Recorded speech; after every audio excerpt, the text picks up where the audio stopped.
Hi, Thiru. I made you as an host. You can present it. Meanwhile, I'll take an intro about the webinar as well as you. Sure, no problem. Yeah.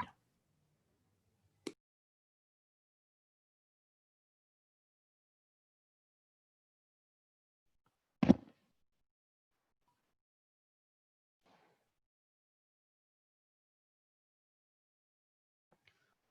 Hello, everyone. Welcome. Thank you for joining us for today's webinar. My name is Deepu Vijay, and I'm the Cloud Sales Manager at E2E Networks. So, E2E Networks is an NSE listed Indian cloud platform, having served more than 10,000 plus clients till date, providing cloud servers. So today we are presenting the best practices for performance tuning of Microsoft SQL Server presented by Mr. Thiru. So just a little housekeeping before we get started. So if you have any questions during the presentation, please type them into the question box in your Zoom control panel. I'll bring them up during the presentation and we will also have time for questions at the end. So now without further ado, we will turn the time over to the presenter. So our presenter today is Mr. Thiru. So he's the founder of Geo Platinum IT Services. So he has a decade of experience in Microsoft Data Platform. So he's a certified trainer, Microsoft, and Microsoft certified professional. He's also a Microsoft certified Azure Data Engineering Associate, as well as Microsoft certified technology specialist. So he has performed performance tuning and optimization for 375 plus SQL instances and delivered more than 300 sessions and trained related to Microsoft SQL Server. So, so I would hand over it to the presenter. So, Thiru, you can present. You can start. Yeah. Yeah. Thanks for the intro. Yeah. Thank you. So I just welcome you all for the session.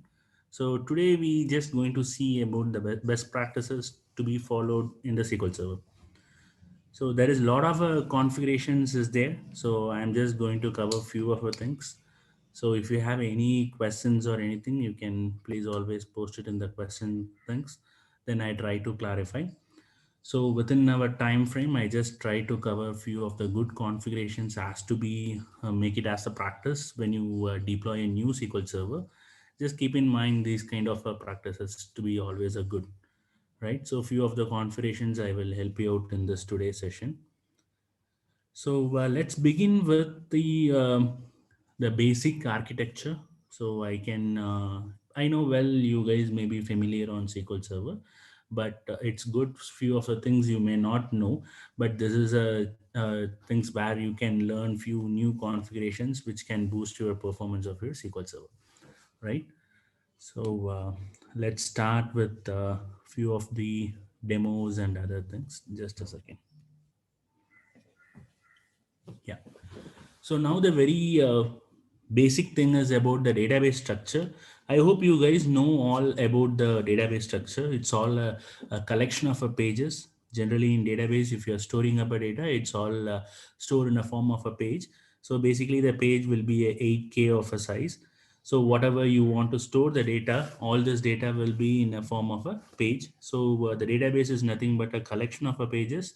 So I hope this diagram will give you up a complete outline how the data are stored in the database. So you can see here the lease form is a page, then it's a called extend, and then the next level is called data file, and then a file group, and then a database. So here the most important thing you guys has to know about the extend. There is a two types of extend is there. One is a mixer and another one is a uniform extend.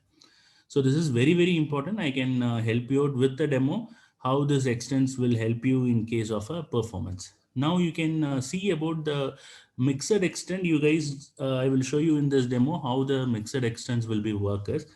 You can assume extend is nothing but a collection of 8 page together. So it's nothing but it's a 64K. Now you can assume I have a 4 tables of a data is there like T1, T2, T3 and T4. In case of a mixed extent, what happen if 8 pages get allocated in one extent? So if you inserting up a data in a table one, it will allocate a page to the particular table. In the same time, if you are inserting up a data on a table two, the same extent will be used for a T2 table also. Similarly, if you can insert a lot of data in a tables and index, the same extent will be used for multiple objects. Now you can see the diagram. Now we have a four different table is there. Parallelly, if you're trying to insert the data, then the particular single extent will be used for multiple objects to store the data. But if you can see in the uniform extent, you can consider the same scenario like T1, T2, T3, and T4. Now, what happens if I want to insert a data for a T1? Then the complete object will be allocated only for that particular extent. For example, in an extent, we have a 8 pages there. Now, I want to store a data, you can assume that required a 4 page. So now what happened in a uniform extent, only the 4 page will be get utilized, the remaining 4 page will be a free. Then what happened if you insert the data on a table 2, it will open a new extent, it will not utilize the same extent itself, right? So this both extent is having a benefit as well as a disadvantage is also there, but I can help you which will give you up a good performance and all this thing. Now you can consider in the uniform extents, what is the benefit of having a uniform extent is if you want to do the index seek or index scan, it's really give you a very beautiful performance because your data, everything will be arranged in a proper order. When you do any of the select scenarios, the uniform extents will really give you a lot of a benefit in terms of a performance. But if you see in a mixed extent, what happens is the data will be get mixed together. If you want to read a data, for example, in the same scenario, if I want to read a data in a table 1, then what happen, I have to go and read multiple extents to read the particular data, right? So it's literally very complex for optimizer if you have the data structure in the form of a mixed extent, because you have to read multiple extents to bring the data if you are doing up a select statement. Now I can show you in a demo. I tell you what is the biggest challenge and issues and everything here. Yeah, I can go for a demo.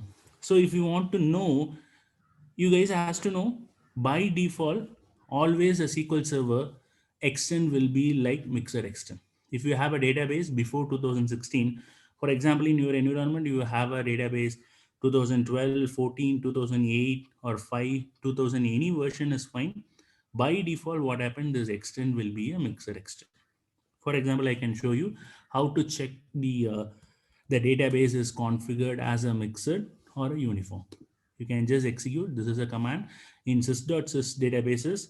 You can able to view whether the database has been get configured for mixed or for a uniform extent.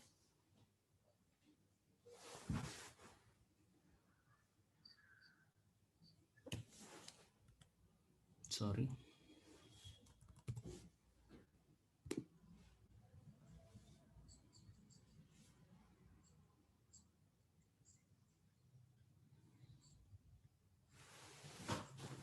Now what happens is in case of a uniform extent, yeah.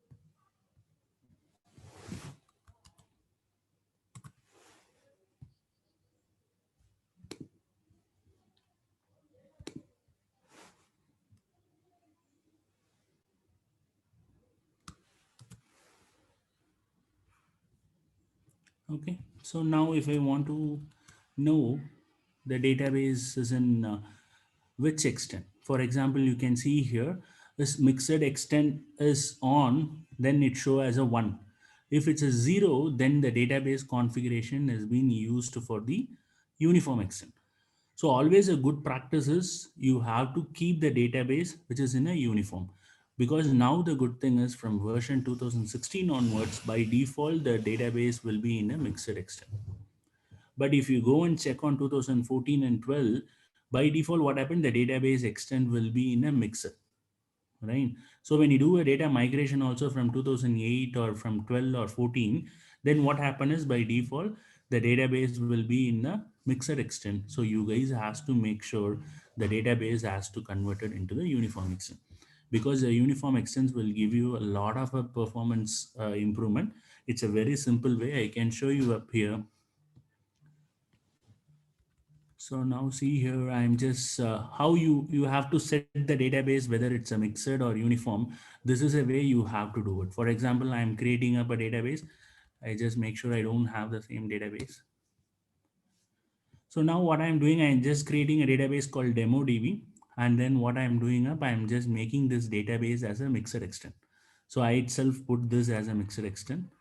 So I'm just executing this. Now just go and check the DemoDB. Now see here, the DemoDB is been in a mixer extent. The similar way, what you can do if you want, you have to make the database in a uniform extent. I'm just dropping this, and then I'm just making this as a off.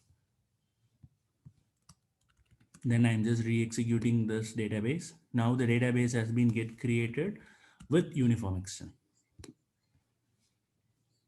Sorry.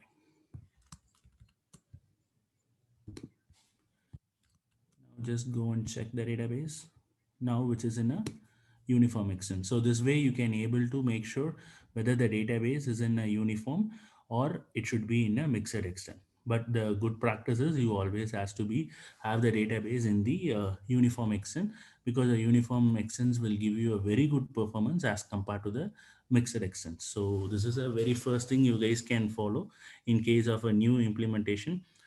For example, if you have environment in 17 or 19, you don't need to worry about it, because by default this extent will be in a uniform. But the earlier version, this option will be a mixed. The good advantage of mixed is the space will be less as compared to the uniform, because in uniform what happen is, now I am utilizing up only a 3 page. Then what happened, the remaining 5 page will be a free if the next table 2 to T2 data has been coming up. Then what happened, the SQL server will allocate a new extent. This particular extents will not be reutilized. That's another problem. So in that wise, the size of a database will be small as compared to the database which is in a uniform extent. But I think the cost of a disk is not that much important as compared to the performance. If you're really concerned on a performance, make sure the DB is in a uniform extent. So this is one of the good configuration which we always suggest to customer, to have the DB in a uniform extent, right? Then I just quickly I will move to the trace flag. Okay, so this is another very important. Whenever you guys are implementing up the new SQL server, you can at least follow this 3 trace flag. See, the new version of SQL Server doesn't need any trace flag to be enabled, because most of the configuration has been optimized in case of 17 and 19. The only issue is on if the environment is running in a 14, 12, or it's in 2008 or R2 or 2005. There is a lot of configurations you guys has to make sure to make the environment to be run comfortable, right? In which this 3 trace flag is very important. You guys know well about all this 3 trace flag, but anyhow I can just give you up the quick outline. What is the use of all this trace flag? 1117, it's very important. It's more about the tempdb configuration. I hope you guys know how to configure the tempdb, because the newer version is very smarter. It itself analyze your logical cpu. Based on that, it itself giving up the recommendation these many data files is required. Otherwise, if you guys doesn't know in a older version, because it will by default it will create one data file and one log file. In that scenario, what you guys can do it is, if you doesn't know how to configure properly, then simply you can just go to task manager, and you can identify how many logical cpus is there. Just go to the performance tab. Here you can change view, change a graph summary view, sorry, change a graph into logical processor. Now you can see here in my machine, I have a 8 logical CPUs there. So here you can able to find 8. So this is a just a rough formula. So what you can do, if you have a logical CPU, you have a 8 logical CPU, then you can go ahead and create the 8 data files. So by default, the one will be there. You can add additional 7. Otherwise, here the 4 data file is also good. So it's based on the performance, and you can make sure how many data files in TempDB is really giving up a performance, because more number of a data file is there. It is always a good if you're doing up a lot of a sorting and parallel processing works and all. Otherwise, what happen if we have a single data file, then all the process will go and hit the same data file. Then the workload of a 10 dB will be really poor if we have a single data file contact. So that's the reason we have to go for a multiple data file. So nowadays a multiple data file, you guys know well. But now another concern is what happens is in most of the environment you may have a multiple data file, but unfortunately what happened, the data grow will not happen uniformly in all the data file. For example, out of 8, only one data file will be utilized, remaining 7 will be ideal. So what happened indirectly, there will not be any benefit of having a many number of a data file. So what we have to do, we have to use this trace flag 1117 to force the SQL server to utilize all the data files uniformly. Then only the performance will be really good. For example, if you have a 8 data file and if you enable the trace flag 1117, and then what happen if you're doing up a huge volume of a sort, or you can do a huge volume of a kind of a temporary table which you are creating and loading up a data, then uniformly all the data file will be get utilized. Then the parallelism will be work very seamlessly. Then it will really improve the performance of your query. So you can make sure 1117 is enabled, and 1118 is to force a SQL server always to use the uniform extent. So this is also another good option in case if you have a very old environment, you guys can practice 1118 so that if any new extent is get created, that extents will become as a uniform extent. Maybe you have a previous extent which is running in a mixer, but if you enable the trace flag 1118, at least going forward, the new data which is coming to SQL Server will become as a uniform extent. So for that, we have a trace flag 1118 option is enabled, where you can force a SQL Server to make sure the extent is being used as a uniform extent, right? And 2371 is also very, very important, which is very related to update statistics. Generally, sometimes what happens is if you run a query, so you can assume it's a very new query, and the statistics was not updated, and the optimizer has find that this the stat which is given by the statistics is not updated. Then internally what happened, the statistics will start to update the whole statistics. Maybe you can assume the statistics are having around 25 millions of record is there. Then indirectly what happened is we have to wait till this 25 million record is being updated, then only the query will get completed. So what you can do in this case is you can force the SQL server by enabling the trace flag 2371. So instead of doing the complete full scan of statistics, it will do only 10 percentage of that, and then the query will start to execute. So you don't need to wait till the query doesn't need to wait, the complete statistics is get updated. So indirectly we are forcing the SQL server by doing up only the sample volume of a record to do the statistics update. So this is 2371. This 3 is very, very important. If you have an environment then 2014, that means less than 2016 version, you can always follow this 3 trace flag. It's very well and good. Whenever you deploy a new server, create a startup procedure. So you guys can check in online how to create a startup store procedure. So whenever you install a SQL server, create a startup procedure with enable this all trees with trace flag. So whenever you do a restart, this again this 3 trace flag enable will happen. Otherwise, what happen if you do dbcc trace on 1117, 1118, or 2371, once you restart, this configuration will go away, right? So for that reason, what you can do, you can create a startup store procedure and then pass this command, so that whenever the SQL server get restarted, by default this procedure will start to execute. This is called startup procedure. You can Google it, you guys can, so you get the idea about the use of all this trace flag, as well as you know how to configure the startup procedure. Startup procedure is very, very important for a DBA, because few set of a configuration is always be a reversible.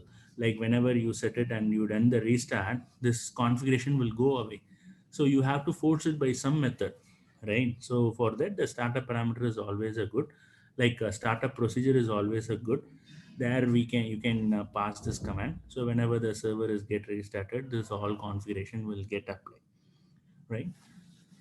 So now I am just moving to the next very, very important thing, which is called max DOP. You guys know all about the degree of parallelism and all this thing. So you guys can research little bit about the NUMA and the non-NUMA environment. So the NUMA, mostly you guys may not that much familiar. Because a NUMA, what happen is, if you have a more number of sockets, I can show you here in my environment. I have only one socket. So one socket in the sense I have only one physical CPU I have it. But if we can see in a server box and all, if you see the high configuration servers, there could be a chances of multiple sockets will be there. So you can physically have a multiple CPU in a same mission. So in that time, what happened, the NUMA is very, very important. So that the configuration of all SQL Server parameter will get changed if we have a NUMA environment. Non-NUMA is fine. So now I have a non-NUMA. That means I have a single CPU machine, single physical CPU machine in which I have a 8 logical CPU. That is fine. So generally, if you don't have more number of a physical CPU, then the NUMA will not be applicable. If you have a multiple physical CPU, then actually the NUMA is very, very important. So to cover NUMA in this very short time is very difficult, but as a DBA or architect, to know about NUMA is very, very important. So you guys can explore about NUMA, because the max DOP is always change if you have a NUMA or if you don't have a NUMA. So it's not always the same parameter. So basically, how we can do it in case of setting up the max DOP is, now you can see I have a 8 CPU. So 8 logical CPU. In this case, the max DOP I can set it as a 4. So really the 4 will works fine for me, so that if the parallelism is happening, so I can able to manage it. So you should not always go with the 0, because what happen if you always run the environment with 0, then the number of threads which going to create, we can't able to control. So if optimizer need feel it's very complex, then what happen, it create more number of a thread. So we have to be very careful while configuring the max DOP, because you have to set it up properly. How you have to set it up the max DOP is actually based on the number of CPU. So if you have a 16 CPU, then you can go with max DOP 4 or 8 is always a good. If you put it in 0, then what happens if you write a complex query, the SQL Server optimizer can use 16 thread to execute the query. So maybe 15 CPU is ideal at the time, the one CPU is already busy. Now what happened, all the 15 threads will get complete the work, the rest one will may take long time. Due to that, what happened, all the 15 has to wait. So this costs a lot of latches also. So make sure the max DOP configurations you guys have set it up properly. So whenever you giving up the server after the installation and deployment, as a DBA, you guys has to make sure the max DOP settings has been configured properly or not, because you just put it up in a 0 and giving the server to customer may cause a lot of a performance issue in case of a CX packet, because you're giving a lot of a privilege to optimizer to take n number of threads. Because we see in some of the environment what happen, if the procedure of the query is complex, it may have take even 125 threads also. So this all really cause a lot of issues. So the controlling up the degree of parallelism is very, very important. And there is not that much of a science is not involved. You can see the total number of logical CPU. Accordingly, you can allocate. And then you guys has to know per second how many transaction is happening and how many transaction has going with degree of parallelism, or how many queries are going without parallelism. So based on that, you guys can easily configure which is the right number. So always you have to do few modification. It not like the day one itself you set the DOP, it always be the right value. Maybe you can if you have a 32 CPU, now you may set it as a 16, but that may cause a lot of a problem. You can down to 8, then you can try with the 4, and then you can derive for your environment which is the right DOP is for, right? So this is very important. But in case of a NUMA, then you have to be very careful. Then because in case of NUMA, what happened is it looked like a single mission, but internally what happened, there is a two missions you have to be considered. So you can't able to allocate more number of the CPUs or more number of DOP. For example, you can assume in case of a NUMA node, you can assume I have a NUMA node 0 and NUMA node 1. You can assume now I have a 8 CPU, the 4 with one NUMA node and another 4 CPU with the NUMA 2. You can assume in this way. Now by mistake, if you set max DOP as 8, then what happened? The 4 threads will be go and utilize on node 0 and another 4 will be went into the node 1. So this kind of issues will cause a lot of a problem. So in this configuration, the right thing is you have to set the max DOP as 2 or 4. This is always a good practice. So now I have 8 CPU, but I have to set the max DOP as maybe maximum 2 or a 4. So this is a max DOP. You should not set it as a 8. Then what happened? You have breaching up your limit of NUMA node 0, and then you are going to utilize from the NUMA node 1. So you have to be very careful while choosing up the max DOP.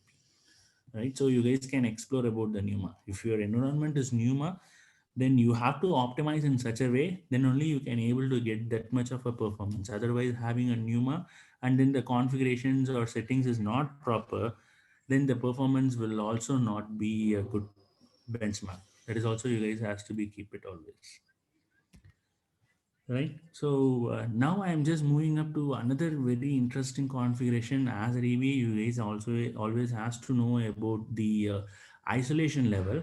There is a lot of isolation level is there, but here I am just going to focus on one of the isolation level, which is called read committed snapshot isolation. This is very very important isolation. I just tell you what is the use of it, what is the benefit over here. I can help you out with the demo so that you can understand the use of a snapshot isolation, right? So I'm just showing up with demo. So I have a database called test2. I'm just using that database. Now if you want to know whether the snapshot isolation is enabled or not, just go here and then execute. So now you can see here the snapshot isolation is not enabled. So now what I'm, and another way if you want to know, you can use this command also called dbcc user option, where you can able to know what isolation level it is. It's read committed, but not read committed snapshot isolation. There is a difference is there. Okay.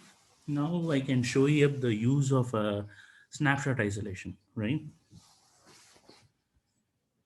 Now I have a table which is called test. In my database, I have a database called test. I can show you up here in test 2. I have a table called test, right?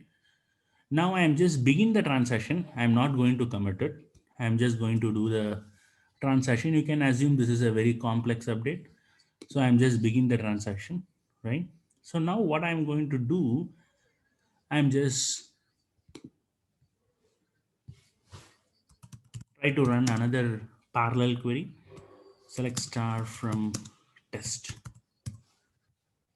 Execute. Okay.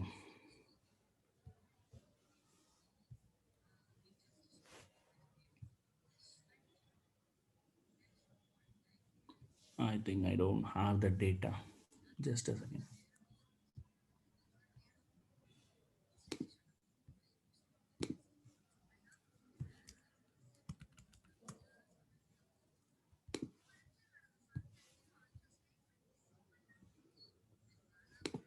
I just go to the properties, make sure this database.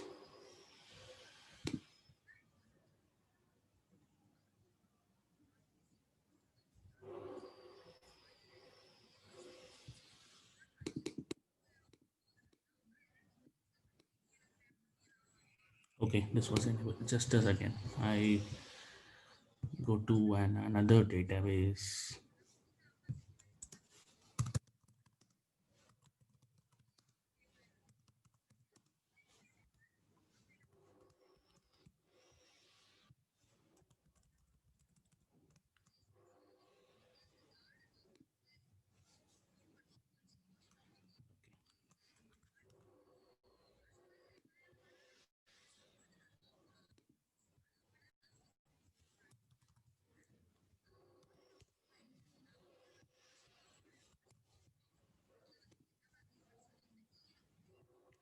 Okay, I just create a database called test3.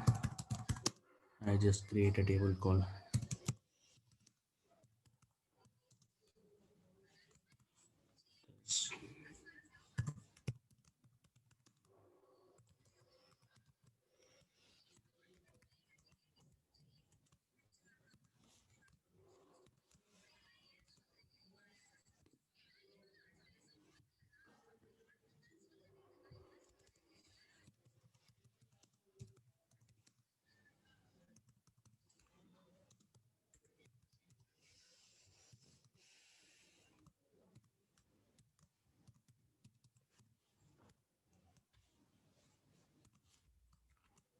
I'm just inserting up the record.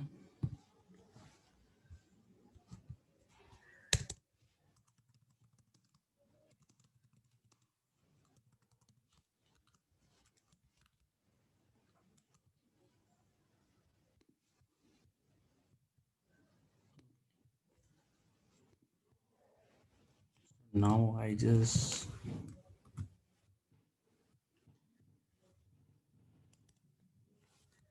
now I just update one of the transaction. I just make this value Tiru as Tiru.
Okay, so now you guys can see here.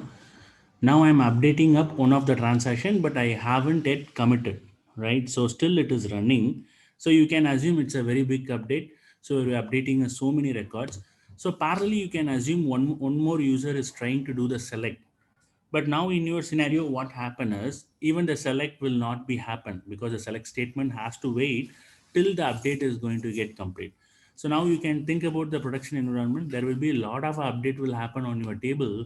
But meanwhile, if you're running up any report or any SSRS, whatever activity which you are doing up, all the select statement also will go for a blocking. So till this update is get completed, you can't able to finish your select statement. So we are blocking up the select statement also because isolation level which are we are currently configured is not the right. So what we can do to improve the performance of the select statement or to avoid the many number of blockings, what we can do, we can go for a snapshot isolation. So now you can feel that the test 3 is a database, which I want to make it as a snapshot isolation. Now you can see here, I just commit the transaction now.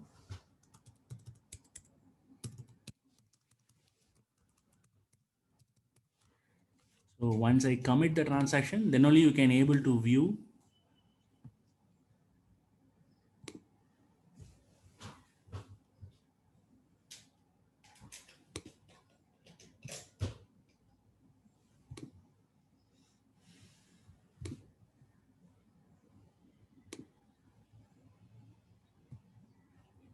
Okay, so not issue. Just now you can see here, now I am going to change the database snapshot isolation.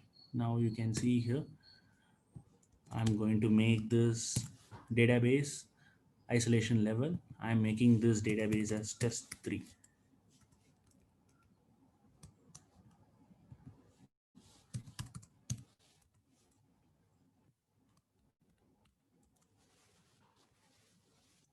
I'm executing here.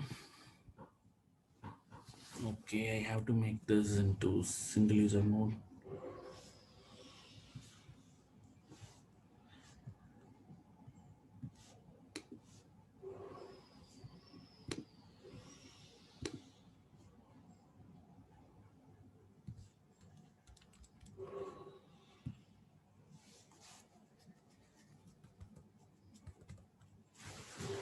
Okay, so meanwhile, I can give you up an outline what happened in case of a snapshot isolation is. In case of if you enable a snapshot isolation, then concept which is called row versioning. So whenever any update is going to happen, that particular transactions will be get take a snapshot and it will put that particular row into an attempt DB so that if anyone want to do the select, then they can read the data from the temporary database rather than the select statement has to wait for a long time. So we can avoid the blocking in case of a select statement. You guys can see whether the database which is in a snapshot, which is in other isolation, you can try to change it into the snapshot isolation. But another impact is challenges is also there. You can test it in UAT. The application compatibility is also very important. If your application is handle this kind of a row versioning, then not a problem. Then this is one of the beautiful isolation method where you can configure your database in case of a snapshot isolation, right? So you guys can try this option. Then lot of read blocking you can able to avoid, but still if a two user is doing a parallelly update, then yes, the blocking will be there, but you can able to avoid the blocking which has happened because of a select. You can able to avoid it if you go with the snapshot isolation, right? So this is a very very important configuration. Whenever you guys are doing up the data migration or moving a data from different sources, then always have a database which is in row versioning, because a row versioning give lot of a performance improvement. There is a quick performance improvement will happen if your environment is really struck with lot of a blocking. This can really help you to overcome from the many number of a blocking, right? But if the environment is very highly updatable or things, then still the blocking will be there. We can't able to avoid the update blocking, but at least you can able to avoid the select blockings, right? So the next few things which I want to share with you guys is the workflow of a database. You guys has to know very very important thing is a worker thread, because depends on the CPU configuration, the worker thread will get generated. Now in my environment, I have a 512 worker thread is there. So that's how the max DOP configuration is very very important. For example, if you can put it up in a 0 by default, a particular query need a 16 thread. Then parallelly you think about 20 queries or 30 users get connecting and running a same query, then there may be a chance a thread will be get exceeded. There is out of thread can be happen. So the utilizing a worker thread is very very important. So the max DOP can help you up to utilize a worker thread. So now you can see here in this workflow, the very very important thing you guys has to know about the optimizer and the query executor. Now you can assume what is the use of this optimizer and the query executor is. For example, now there is a task is coming called select star from a particular table. Then what happen is the optimizer will just go and check in the plan cache whether the plan is available or not. If the plan is available, then he will attach that plan and that pass to the executor, and the executor will try to bring the data from the disk, and accordingly the user connections will get completed. Now you can think about the role of optimizer and executor in the easiest way is you can assume the optimizer as an architect and the executor as an engineer. For example, now I am just coming up for executing a few query. Then what happen is, for example, now I am just asking up select star from particular table. Then how come the executor how come the optimizer came to know how much memory, how much CPU is needed is completely based on the statistics. So the statistics is very very important. So based on the statistics, the optimizer will prepare a best plan. If your statistics is not updated properly, then the plan may not be a proper plan. For example, you can assume now I am doing a select star from a particular table. Then the optimizer will go and check the statistics, and he came to know that there is totally a 100 record is there. Then what optimizer will do to having this 100 record, he can allocate maybe a 5 MB of a space, 5 MB of a memory, and then he can allocate a 2 CPU for doing this work. But when the executor try to bring the data, then the executor find out that there is almost millions of a record is there. Then what happened? Then the again executor will go and tell to the optimizer. Then optimizer has to rework on the plan. Whenever there is a recompilation is happening on your plan, the performance impact will be heavily happen. So you guys can make sure the statistics is properly updated, because your optimizer is completely rely on the statistics. For example, if your table doesn't have a statistics, then optimizer itself will create a statistics before executing or before preparing the plan. So basically the optimizer will work in the way with the help of a statistics, right? So the statistics is very important, and statistics has to be get updated always. And nowadays by default the statistics update will also will happen. So you can think about the optimizer and executor in a way of architect as well as an engineer, because the engineer will work by the architect as giving up the plan. Basically, in the plan, we'll have a detail about to execute this particular query, how much CPU is needed, how much memory is needed. All this information will be get recorded. Then accordingly, based on the plan, the executor will bring the data from disk and we can work in the way with the help of a plan. Now you can assume if the same query is coming up, then the optimizer, what he can do, instead of creating up a new plan, he can just go and check in his library, which is called plan cache. If already the same plan is available, then what happen, he can put that same plan for the execution, so we can avoid the time to create it up the new plan. So the query execution will happen much better. So to have the plan cache, you must need to have a sufficient memory, because if your memory, you don't have a proper memory, then what happen, easily this plan cache and all will get flushed off. So the new plan creation will always be happen in a very frequent time itself. So having up a enough memory is very important for a SQL server. And this buffer pool is also very important to have the data caching. The memory is very important parameter, and there is a lot of configurations is there, like max memory. You guys need to know about the max memory configuration, because for example, if you think about it, you have a SQL server environment, you can assume you have a 32 GB RAM and you can set it up 28 GB for a SQL server. And then you can assume that the same environment is having a SSIS package also. Then what happen, this SSIS package will be run out of your max memory configuration. So you guys ask to know whichever is get covered under the max memory. Now what happened, for SQL server you have allocated 28 GB, then rest only 4 GB is there. Then this 4 GB is for your operating system, as well as if you have a SSIS package, then the SSIS package also will run outside your max memory configuration. So having up the max memory configuration is also very important. If you have a SQL server, along with SQL server, any other components is there, like SSRS or SSIS, or there is a lot of things which run out of your max memory. So whenever you set it up the max limit for SQL server, you have to configure in such a way. Otherwise, what happen? Whichever query you run on the SQL server may run fast, but other components may not run good, because the max memory configuration is a big impact. Because if you see under the max configuration in SQL server, there is lot of a memory is ideal, but outside the max memory for operating system and other services, it actually will be in a memory crunch. So you guys has to configure properly. This can also improve the performance of other components in the same box itself. So setting up the max memory is another very important thing. It's not always have a book rule like this is a limit you have to set it. Based on your environment, you can put it up. Otherwise, in a newer version in 16, 17, and 19, even if you not set the max limit also, it's fine, not a issue. Because dynamically the memory management by Microsoft has been done in a such a way, it can handle your memory management very nicely. So no need to worry about it. But since if you have a older version, then having up the max memory limit is always a good practice. So in that way, you guys can practice it up to set the max limit, right? So I can just cover you a few of the configuration. I am not went through the complete thing, because another very always a good practices as a DBA you guys has to know is, for example, if you have a table and if you have a cluster index and if you have a mini non-cluster index, always create a separate group for a non-cluster index file group, and you can put it up all the non-cluster index in a separate file group. And thing is, you should not put that file group in the same disk. For example, if your data file which is in a D drive, you have to allocate a separate disk for the cluster, for a non-cluster index and all, and you can put it up that file group in another drive, so that the IO will be very good and the performance will be drastically improved.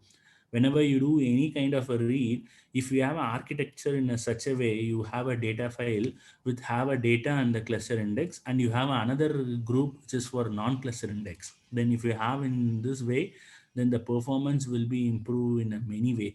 And then you can make sure all the table is having, that means if you have a non-cluster index, don't put it up in a heap and non-cluster index combination. Always make sure you have a cluster index also, because the combination of a cluster index and along with non-cluster index is always a good.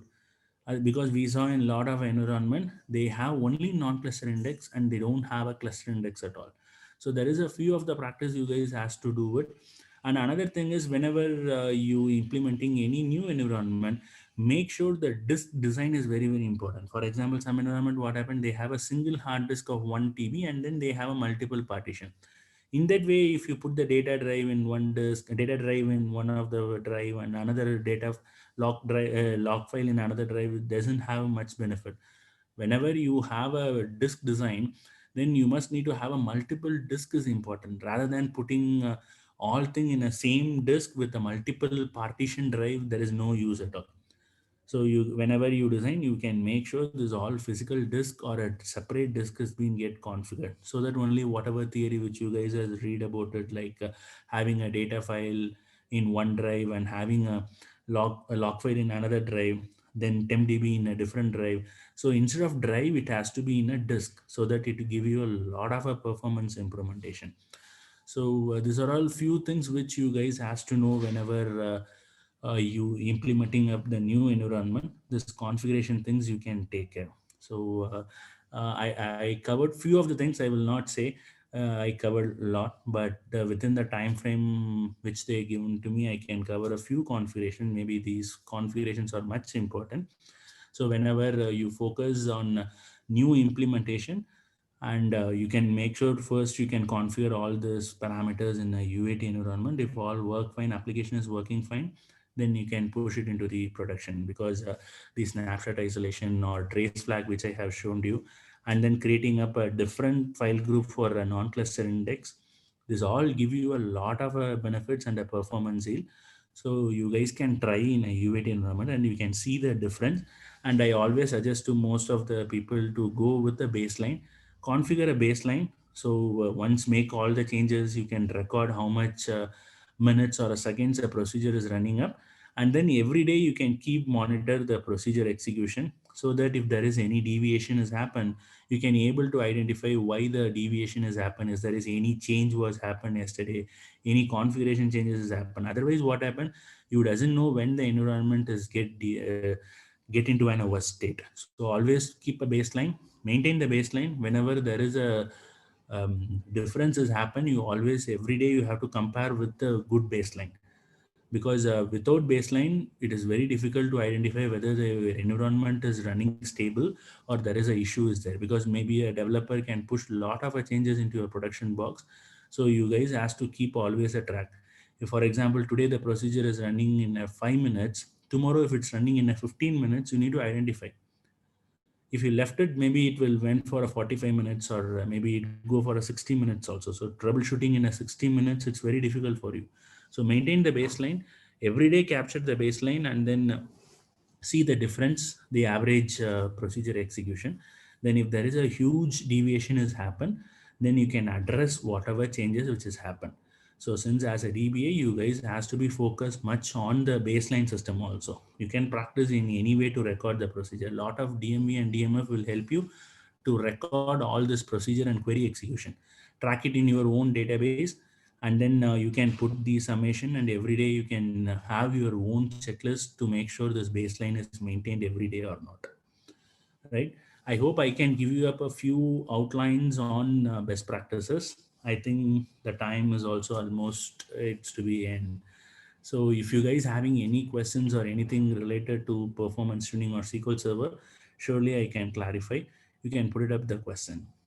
Uh, Through, yeah, we have few questions already from the attendees.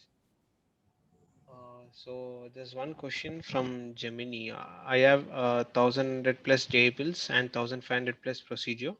Can I use uniform extent in my database? Yeah, they can use a uniform extent, but problem is already if the database which is in a mixed extent, then what they have to do, they have to move the data. He has to create a new table, then he has to put it up the data again back to the new table. So it's a quite lengthy process. But what he can do, he can use a trace flag 1118. So going forward, if any new data which is get added on the 1100 tables, all the data will go in a uniform extent. It will not go in a mixed extent. At least from today they can change the pattern. So that option is available by using a per trace flag. So always a trace flag 1118 will help. So because since they have a 1100 table, it's a bit difficult for doing up the whole process from the beginning, because they have to clean up the data and push it up into a new table. So that process is quite lengthy. But yes, they can go at least for the new data. Okay, I hope it's answered. So there is another question from Jayesh. Max DOP, which configuration is good? Yeah, again, it based on the NUMA or non-NUMA. If the environment is actually NUMA, then the max DOP configuration we have to carefully design it. Basically, the formula is a one third we need it. For example, you have a 8 CPU, then the good configuration is 2 or 4. If we have a 16 CPU, then 4 or 8 is always a good option. So whether the 4 or 8, you guys can check it in U8 environment, or you can put it up in production. One day you can run it with the 4, and the next day you can put it up in 8, and you can decide which actually give a better performance. Then that is a really a good configuration. Okay. So from Dhwani, there is one more. There's a question. Can I have any reference of locking a row instead of locking entire table with the example? Can I have any reference of locking a row? Row instead of locking the entire table. Yeah, we there is it based on the purpose. For example, it not always mandatory to lock hold the table, but what happen is we can use a hint called no lock. So whenever you have a different isolation or different snapshot, if you not enable a snapshot isolation, but still if you want to read a data, there is always an option which is called no lock. In no lock, what we can do, we can upcome from the locking, so you can forcefully read the data. So some of the developers will use a hint to read the data. So in that way also they can able to do. There is a locking is completely based on the optimizer will do it, whether it need a, for example, if I am doing up the index table, then there is option where the entire table can be get locked. There is a lock escalation has been followed. So it not have any rule we couldn't able to control. Based on the operation, this lock escalation will happen. Okay. So there's one more question from Gemini. I already created lots of non-clustered index in my database. Can I change it from one drive to other drive on live implementation? No, live implementation, it is not possible. What you have to do, you have to drop and then they have to create newly. So live, it is not feasible. But yes, this is feasible only if in case you drop, and then whenever there is a downtime and you can create. While creating, you can put it up into the new file group. Okay. So there's one question from Sobanadri.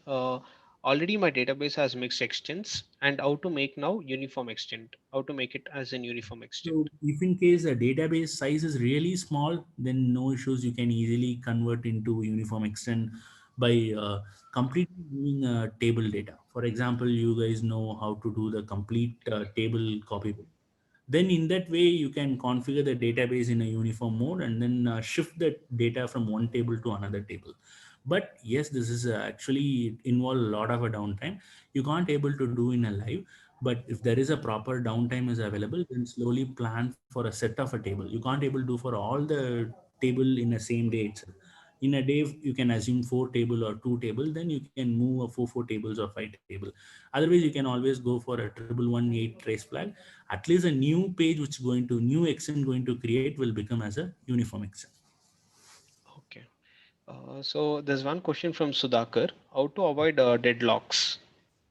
Okay, so you can avoid the deadlocks. For example, you can see most of the environment we experience that there is a deadlock situation may happen sometimes because of the isolation properties. Again, very important thing is because of how the developer has write the query.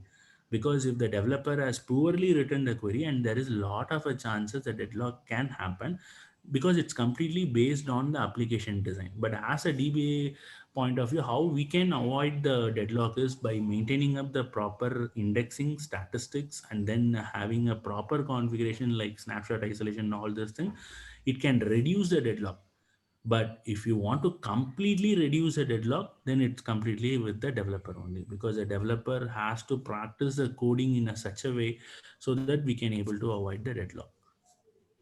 Sure. So I think we have answered all the questions. Okay. I think there are no more questions. So, Thiru, is there anything else you wanted to cover before I wrap up? No, I think good so Okay, far. okay. Great, Thiru. It was great to have you on board today. So, thank you. So I would like to thank everyone. So we appreciate you being here. So thanks again for joining us today, and we will see you next time. So we'll be connecting more series on Windows as well as SQL Server in the coming months. So we'll keep you informed. Thanks everyone for joining. Thank you, Thiru. Yeah, thank you all. Yeah. Thank you, Thiru.